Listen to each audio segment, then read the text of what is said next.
में जैनेतर वेदांत का खंडन और श्रमण परंपरा का समर्थन। उपनिषद एवं सांख्य, न्याय आदि दर्शनों में जगत के सर्जन, पालन एवं संहार के कर्ता के रूप में ईश्वर या ब्रह्म माना जाता है। ऐसा मत जैन दर्शनों को मान्य नहीं है। परिणाम स्वरूप जैनाचार्य हेमचंद्र अपने स्तोत्रों में अनेकत्र ईश्वर के ऐसे जगत कर्तृत्व आदि कार्यों का खंडन करके जिनेश्वर की विलक्षणता का प्रतिपादन करते हैं। आचार्य हेमचंद्र वीतराग स्तोत्र में कहते हैं कि नित्य जगत के उत्पत्ति, स्थिति और पालन करने में व्यस्त ईश्वर तो वंध्यापुत्र सदृश है या आकाश के पुष्प समान कल्पित है। ईश्वर को निर्गुण माने तो ऐसा देह रहित ईश्वर जगत सर्जन नहीं कर सकता। अदेहस्य जगत सर्गे प्रवृत्तिरपि नोचिता। ईश्वर परमात्मा क्रीडार्थ जगत सर्जन में प्रवृत्त होता है, ऐसा मानने पर वह बालक के सदृश रागी सिद्ध होगा और कृपा से वह सर्जन करता है, ऐसा माने तो उन्हें संपूर्ण जगत को सुखी करना चाहिए। किंतु वस्तुतः जगत नित्य सुखी नहीं है। परमात्मा जीवों के शुभाशुभ कर्मों के आधार पर विश्व की रचना करता है। ऐसा माने तो ईश्वर को हम स्वतंत्र भी नहीं कह सकते। जगत वैचित्र यदि कर्मजनित है तो शिखंडी के समान बीच में ईश्वर को लाने की क्या आवश्यकता है। कर्मापेक्षः सचेतर ही न स्वतंत्रो अस्मदादिवत् कर्मजन्ये च वैचित्र्ये किमनेन शिखंडिन। वितरागस्तव स्तोत्र 7:5। जगत सर्जन की प्रवृत्ति तो ईश्वर का स्वभाव है और यह तर्क से पर है। ऐसा कहने में तो ईश्वर परीक्षण का निषेध हो जाता है। समस्त पदार्थों का ज्ञातृत्व ही यदि कर्तृत्व माने तो वह जैन मत के अनुरूप है, क्योंकि वीतराग परमात्मा तो वस्तुतः सर्वज्ञ, मुक्त, देह रहित और देहधारी भी है। सर्वभावेषु कर्तृत्वं ज्ञातृत्वं यदि सम्मतं मतं नः सन्ति सर्वज्ञा मुक्ताः कायभृतोऽपि च। वितरागस्तव 7:7। इस प्रकार नैयायिक एवं अन्य संप्रदायों का सृष्टिवाद प्रमाण रहित है। हरिभद्र सुरीश्वर के महादेवाष्टक में से प्रेरणा प्राप्त करके श्रेय प्राप्ति के हेतु शास्त्रों में महादेव की आराधना करने की आज्ञा है। महादेव ही शिव, महेश्वर आदि नामों से पहचाना जाता है, किंतु उसके स्वरूप से संबद्ध विभिन्न मत है। अतः कलिकाल सर्वज्ञ हेमचंद्राचार्य ने महादेव का पारमार्थिक स्वरूप स्पष्ट करने हेतु महादेव स्तोत्र की रचना की है। महादेव स्तोत्र के आरंभ में ही कहा है कि शिव शब्द का अर्थ ही शुभ एवं शुभ कारक होता है। अतः जिस देव का स्वरूप शुभ और इष्ट है वही सही अर्थ में देव है। मांगल्यम च प्रशस्तम च शिवस्तेन विभाव्यते। महादेव स्तोत्र 1।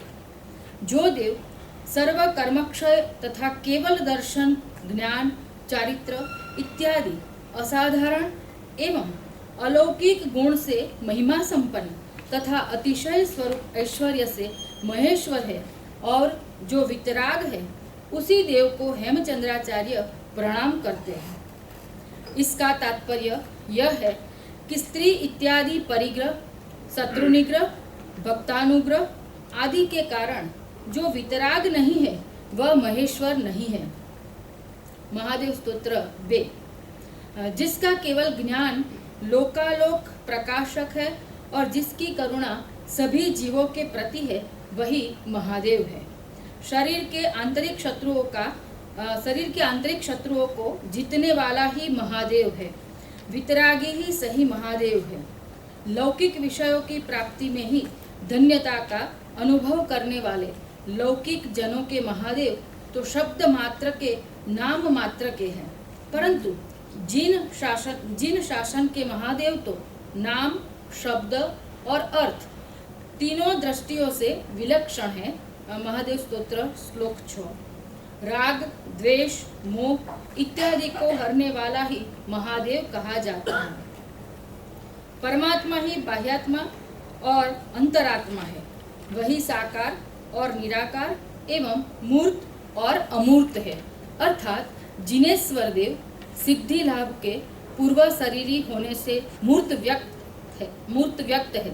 वही तीर्थंकर एवं सिद्धावस्था में परमात्मा, विग्रहगति काल में बाह्यात्मा एवं देही अवस्था में अंतरात्मा भी है।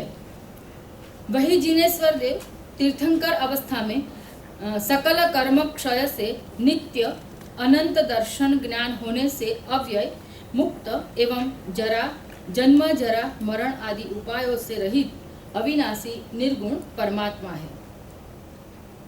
एक ही जिनेश्वर के 3 नाम है, ब्रह्मा, विष्णु और महेश। ये तीनों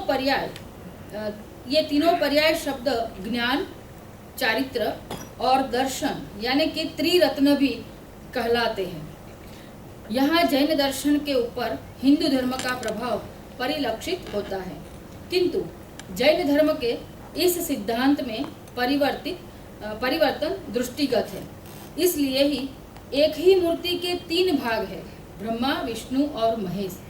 ऐसे हिंदू धर्म के सिद्धांत का खंडन करते हुए हेमचंद्राचार्य कहते हैं, एक मूर्ति त्रयो भागा ब्रह्म विष्णु महेश्वराः परस्परम विभिन्ना नामेक मूर्ति ही कथम भवेत्। महादेव स्तोत्र 21।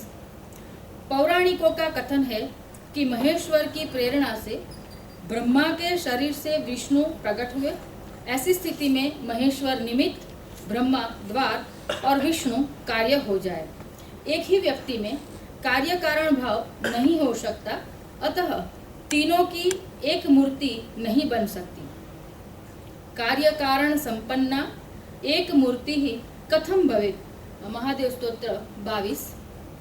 इसके उपरांत तीनों के माता पिता भिन्न भिन्न नाम के हैं, तीनों की शरीर कांति भिन्न भिन्न वर्ण की बताई है, तीनों के लांछन यानी के चिन्ह भिन्न भिन्न दिखाए हैं, तीनों के मुख, नेत्र, सखा अलग अलग है, तीनों के शस्त्र भिन्न भिन्न है। श्लोक 23 થી 32 આનું વર્ણન આવે છે। ऐसी स्थिति में एक ही मूर्ति के 3 भाग है, ऐसा कैसे कहा जाए। इस प्रकार अन्य धर्मियों के महादेव के विषय में एक मूर्ति के 3 भाग की बात घटित नहीं हो सकती।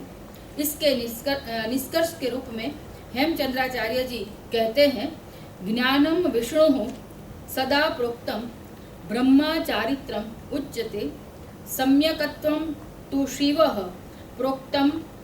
प्रोक्तमर्हन् मूर्तिस्त्रयात्मिकाः। महादेव स्तोत्र 23।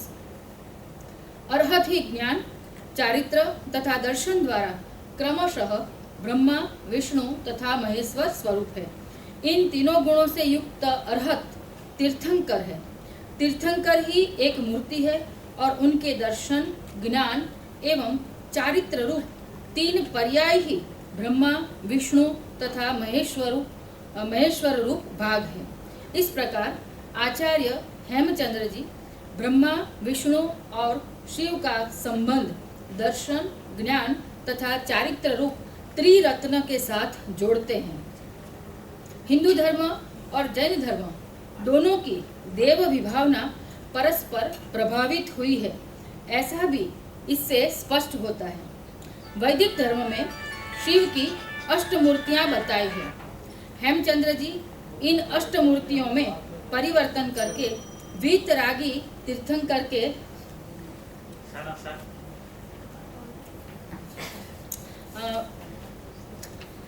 इस शोध पत्र में मैंने 3 स्तोत्रों की बात की है। वितराग स्तव स्तोत्र, महादेव स्तोत्र અને ત્રીજું જે સ્તોત્ર છે એ છે